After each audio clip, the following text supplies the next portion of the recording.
I am in Edgewood Park, and St. Elizabeth Medical Center is in the background.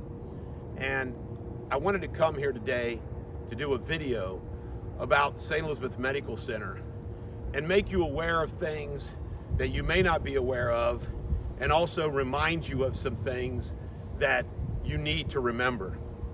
First and foremost, St. Elizabeth Medical Center, like all the tri-state hospitals and hospitals throughout Kentucky, had mandates for healthcare workers.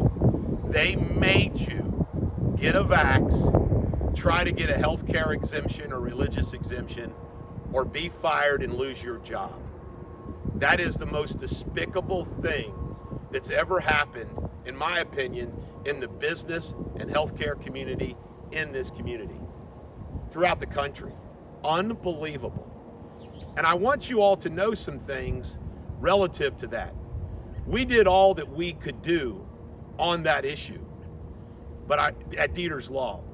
But I want you to know some more things about St. Elizabeth Medical Center that you may not know. I think it's probably been a decade or more now. St. Elizabeth Medical Center started buying up all of the doctors' groups. Guess what? Doctors in this community lost all of their independence. Doctors are owned by the hospitals. It is a problem in corporate healthcare throughout this country, and most certainly in our community. Those doctors have to do what those corporate C-suite folks tell them to do. They own them. It is a tragedy that the doctors and the hospital nurses and healthcare workers did not all unite and stay strong, but they were scared. And let me tell you something else that I know. Just because a healthcare worker got vaxxed doesn't mean that they did it willingly and don't hold a grudge. But I can tell you right now that I think there was only like 20 doctors, physician assistants, and nurses that were willing to sign a petition against St. Elizabeth Medical Center. But it's much worse than that. Kentucky has something called Certificate of Need. You have to show the need for it. It's all political. And basically what that does is that keeps out competition. We recently went through a time where Christ Hospital tried to come over here in a big way, and they were blocked by that process through the court process, the liberal court process. We need to remove the Certificate of Need process. When I'm elected governor of Kentucky, Northern Kentucky, we're gonna open up healthcare competition in Northern Kentucky. If you haven't noticed, I'm the only person that I know of that publicly speaks out against St. Elizabeth Medical Center. Let me tell you something else about St. Elizabeth Medical Center. Do you know they're a sponsor of Link, a sponsor of Northern Kentucky Tribune, two so-called Northern Kentucky media outlets? Do you think they're ever going to cover anything negative about St. Elizabeth Medical Center? They also advertise, just like the tri-state hospitals, on the Enquirer 5, 9, 12, and 19. Our hospitals, including St. E's, own the media, except Bulldog Media. And here's what they say. They say competition, not having that competition, it helps them with keeping the price down. It's just the opposite is true.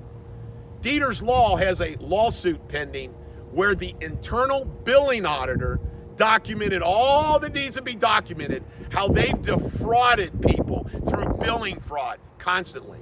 But that's not all. At Deters Law, let me tell you what else we got.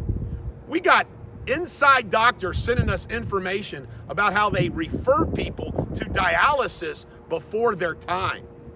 We got inside information that they got an eye doctor performing unnecessary cataract and glaucoma surgeries, Dr. Sigari Allen, when they don't need it. Another Durrani, only it relates to eye surgery. You know, it goes on and on. They push steroids. How about if you go to their physician groups? And what do? They market. They send out things to you saying, oh, you got knee pain? You need to call a St. E's physician. It is corporate health care. It's not about the patients anymore. Now, you might say, well, we need a hospital. Well, you know what? Just because you need a hospital and we need to have a hospital doesn't mean they need to be crooked. Doesn't mean they need to treat the community the way they treat it. Absolutely not. And that's the other thing that they do. It is like a slush fund. Do you know St. Elizabeth Medical Center, a so-called non-profit hospital, has $200 million in cash in the Bahamas? They make so much money, and what happens is the hospital uses it as a slush fund to buy everybody. They're contractors. Everybody gets beholden to St. E's, so nobody can speak out against St. E's except yours truly.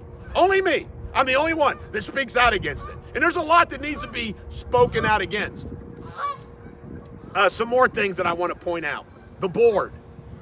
What they did is that they get the judge executive of Kenton County's on the board, the judge executive of Boone County's on the board, and they buy legislators.